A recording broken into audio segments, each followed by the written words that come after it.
हाम्रो च्यानललाई सब्स्क्राइब गरी लेटेस्ट अपडेट पाउनको लागि बेल आइकनलाई क्लिक गर्न नभुल्नुहोला। Xiaomi कम्पनीको बारेमा त तपाईहरुलाई थाहा नै छ र 2021 मा चाहिँ Xiaomi ले चाहिँ एकदमै राम्रो काम गरेको छ। Xiaomi का चाहिँ हामी चाहिँ फ्ल्यागशिप लेभलको मोबाइलको कुरा गर्ने चाहिँ one of the best mobile चाहिँ उनीहरुले चाहिँ लन्च गरेको छ जुन चाहिँ Mi 11 Ultra रहेको छ। एकदमै राम्रो चाहिँ मोबाइल ल्याएको छ। Xiaomi को पहिलो जुन चाहिँ वाटरप्रुफ मोबाइल रहेको छ भने चाहिँ यिनीको डिजाइन लुक्सहरु एकदमै राम्रो छ।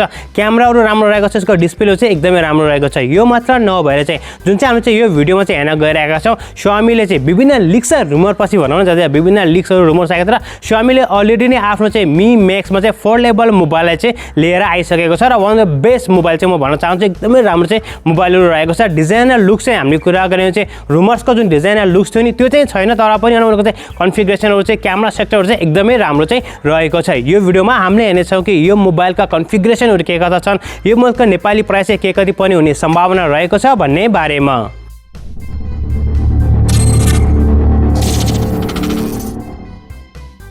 Max Alpha को यदि हामीले चाहिँ डिस्प्लेको कुरा गर्ने हो भने चाहिँ यसको डिस्प्ले पनि एकदमै राम्रो रहेको छ। जुन इन्टरनल डिस्प्ले यदि हामीले कुरा गर्ने हो भने जब तपाईले चाहिँ अनफोल्ड गर्नुहुन्छ 8.01 इन्चको चाहिँ एमोलेड डिस्प्ले रहेको छ। 60 हर्ट्जको यसको चाहिँ रिफ्रेश रेट रहेको छ र हामीले चाहिँ एक्सटर्नल डिस्प्ले चाहिँ 6.5 इन्चको चाहिँ एमोलेड डिस्प्ले देख्छौं। यसमा चाहिँ 90 हर्ट्जको चाहिँ रिफ्रेश रेट चाहिँ रहेको छ। यिनीको प्रोसेसर पनि एकदमै राम्रो रहेको छ। स्न्यापड्र्यागनको 888 को प्रोसेसर रहेको छ भनेपछि 12 र 16 GB को यिनीको र्याम रहेको छ र 256 र 512 GB को यिनीको चाहिँ स्टोरेज रहेको छ। जुन चाहिँ UFS 3.1 को चाहिँ एकदमै राम्रो चाहिँ स्टोरेज रहेको छ। क्यामेराको यदि हामीले कुरा गर्ने हो भने चाहिँ हामी चाहिँ पछाडि तीनवटा क्यामेरा देख्छौं र क्यामेराहरु चाहिँ एकदमै राम्रो रहेको छ। मेन क्यामेरा चाहिँ 108 मेगापिक्सलको रहेको छ भनेपछि 13 मेगापिक्सलको हामी चाहिँ अल्ट्रा वाइड एंगलको सेन्सर देख्न सक्नेछौं जसको एपर्चर f2.4 को रहेको छ र चाहिँ 8 मेगापिक्सलको चाहिँ टेलिफोटो लेन्स पनि रहेको छ। र चाहिँ कम्पनीको भनाइ अनुसार चाहिँ उनीहरुले जुन टेलिफोटो लेन्स चाहिँ लिक्विड लेन्सलाई चाहिँ युज गरेका छन्। जस्तै हाम्रो आँखा हुन्छ नि, आँखाको जस्तै चाहिँ उनीहरुले तरल पदार्थलाई चाहिँ युज गरेका छन् जसको कारणले गर्दाखेरि हाम्रो फोटोहरु चाहिँ एकदमै राम्रो चाहिँ क्लियर आउँछ भन्ने चाहिँ कुरा पनि Xiaomi ले गरेको छ। फ्रन्ट क्यामेराको यदि हामीले कुरा गर्ने भने चाहिँ 20 मेगापिक्सलको यिनीको चाहिँ सेन्सर रहेको छ र यिनीको चाहिँ जुन स्पिकरको यदि हामीले कुरा गर्ने यो पनि एकदमै राम्रो रहेको छ। यसमा चाहिँ क्वाड स्पिकर देख्नुहुन्छ, चारवटा चाहिँ यसमा चाहिँ स्पिकरहरु रहेको छ। एकदमै राम्रो चाहिँ स्पिकरको टेक्नोलोजीलाई पनि उनीहरुले युज गरेका छन्। यिनीहरु पनि सम्पूर्ण क्यामेराहरुमा चाहिँ AI टेक्नोलोजी युज गरेका छन्। रेगुलर नम्बर सेन्सर यसमा रहेको छ र चाहिँ हेर्दाखेरि एकदम राम्रो रहेको छ। ब्याट्री डिपार्टमेन्टको यदि हामीले कुरा गर्ने हो भने जुन ब्याट्री चाहिँ दुईवटा पार्टमा चाहिँ डिभाइड गरेका छन् एस Samsung DD हैन।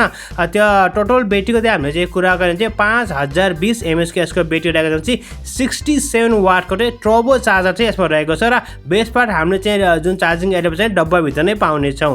र Xiaomi ले आफ्नो यो Mi Max 4 लाई चाहिँ चाइनामा चाहिँ अलरेडी नै प्री बुकिङको लागि चाहिँ अवेलेबल गराएको छ जुन चाहिँ अप्रिल 16 बाट चाहिँ उनीहरुले चाहिँ डेलिभरी चाहिँ गर्ने छन्। यसको साथै इन्टरनेशनल भेरिएन्ट्सको यदि हामीले कुरा गर्ने हो भने चाहिँ आजको डेटसम्म चाहिँ कुनै पनि यस्तो अपडेट छैन कि यो मोबाइल चाहिँ आउट अफ चाइना चाहिँ के नामले के कति प्राइसमा चाहिँ उनीहरुले चाहिँ लन्च गर्छन् भन्ने बारेमा।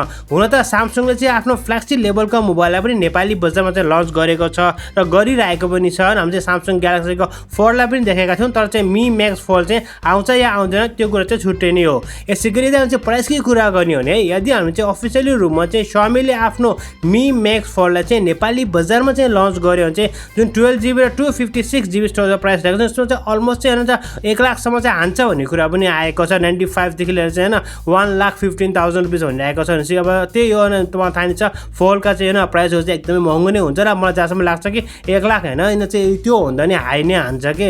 सो यसैगरी चाहिँ अब कुन चाहिँ भ्यान चाहिँ नेपाली बजारमा आउँछ त्यो चाहिँ मेन कुरा हो। यसैगरी यदि हामी तिनीको स्पेशलको कुरा गर्ने हो भने चाहिँ Xiaomi को भनाइ अनुसार चाहिँ हामी चाहिँ डेस्कटप मोबाइल र डेस्कटप मोडमा पनि युज गर्न सक्छौं। त्यो चाहिँ कुरा चाहिँ मलाई चाहिँ एकदमै मन परेको। तपाईले सजिलोले डेस्कटप मोडमा पनि यो Xiaomi को Mi Max Alpha लाई चाहिँ युज गर्न सक्नुहुन्छ जुन चाहिँ एकदमै राम्रो कुरा रहेको छ। यसको साथसाथै Xiaomi को भनाइ अनुसार चाहिँ जुन इमेज प्रोसेसिङ हुन्छ उनी चाहिँ CI इमेज प्रोसेसिङलाई चाहिँ युज गरेका छन्। साथमा हामी चाहिँ लिक्विडलाई देख्न सक्छौं। यो चाहिँ एकदमै राम्रो कुरा लाइक ह्युमन आई जस्तो चाहिँ उनीहरुको चाहिँ हुन्छ भन्ने कुरा पनि आएको छ। र यसैले हामी चाहिँ ब्याट्रीको कुरा गर्ने भने चाहिँ Xiaomi को भनाइअनुसार चाहिँ 0 देखि चाहिँ 100% चाहिँ 37 मिलियनमा चाहिँ फुल चार्ज हुन्छ भन्नेको पनि कुराहरु चाहिँ बाहिर आएको छ। र साथीहरु तपाईलाई Xiaomi Mi Max Alpha को कन्फिगरेसन अनुसार चाहिँ यसको प्राइस चाहिँ नेपाली बजारमा चाहिँ के कति होला जस्तो लाग्छ हाम्रो कमेन्ट सेक्सनमा कमेन्ट गर्नु होला। र साथीहरु आजलाई यति नै। मलाई आशा तपाईहरुलाई आजको भिडियो मन पर्यो होला। भिडियो सम्बन्धी कुनै पनि सल्लाह या सुझाव छ भने हाम्रो कमेन्ट सेक्सनमा कमेन्ट गर्नु होला। भिडियो मन परेको खण्डमा लाइक गर्नु र तपाईले भिडियो साथीहरुसँग चाहिँ शेयर गर्न सक्नुहुनेछ। अर्को भिडियोमा त हाम्रो भेट हुनेछ। तबसम्मको लागि bye bye, take care, have a great and fun time.